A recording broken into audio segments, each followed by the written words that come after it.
During the widespread flooding in the south of England in early 2014, we saw the biggest deployment of fire and rescue service assets since the Second World War. Specialist teams assisted their colleagues in the south, particularly in Devon and Somerset, where some of the worst flooding occurred.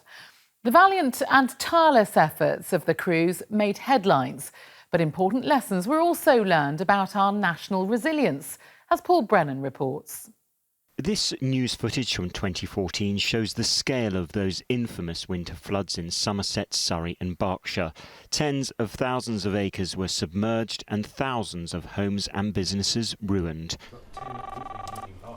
Good afternoon, how can I help you? Central to this was the Standby Operations Centre at the National Fire Service College in Moreton-in-the-Marsh, Gloucestershire. Here we see it in simulation mode. It's manned by officers from CFOA's National Resilience Team who, at times of major incidents, report to the National Centre in London. We've got the facility to analyse and to look at all the assets, to map the assets and to bring in the various dimensions of those assets in order that we can give the advice to the National Strategic Advisory Team and to the Chief Fire and Rescue Advisor. The clean-up operation ran for several weeks, drawing on expertise, support and sheer endurance from all those involved, whether at this centre, in London or on the ground. Incredibly challenging. It was long days. Lots going on, lots of information to coordinate, lots of support from here out to my colleagues on the ground, and then compiling the reports to make sure that the Chief Fire and Rescue Advisor had that information he could then pass on to government ministers. Every officer we had for all the weekend 24-hour periods in the various strategic holding areas, in Silver Command, at the emergency room, the operations centre now, and at the National Coordination Centre. So we had resources to the very limit deployed, and here was operating throughout with the change in circumstances, with the priorities from the Thames Valley, from the southwest deployment, and all the cover moves that we had to put into operation as well. Logistically, it was a large movement of assets into the Somerset area at very short notice. However, one thing we did find as a result of the mobilisation was just how resilient and reactive the Fire and Rescue Service is, and being able to move large numbers of assets quickly and effectively. Among those assets and critical to the operation were these high-volume pumps, or HVPs.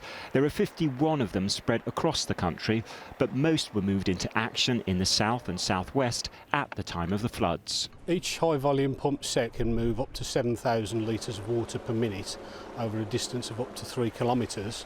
That's the equivalent of emptying or filling an Olympic-sized swimming pool of water in about just under 6 hours. The vehicles are absolutely essential in helping to resolve the flooding in the affected areas, also providing reassurance to the public that the fire service were on the ground and moving water to mitigate the effects upon their properties. As this was such a major operation and virtually unprecedented, the pressure was on. OK, all right, what we'll do. I think the greatest test was the deployment throughout the geographical area, from moving the assets from out the whole of the country into the southwest and particularly into the London area as well, and looking at the priorities of those assets into those areas through the Chief Fire and Rescue Advisor.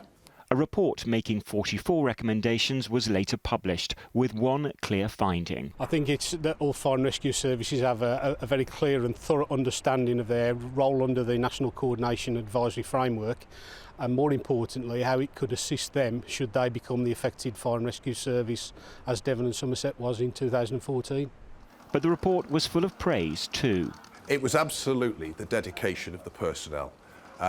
Not just those in the National Resilience Assurance Team, but those through London and also those deployed. The absolute dedication where the personnel worked throughout the whole hours of all the time, fully committed, moving from one operational scene to another. And that total commitment is so highly applaudable.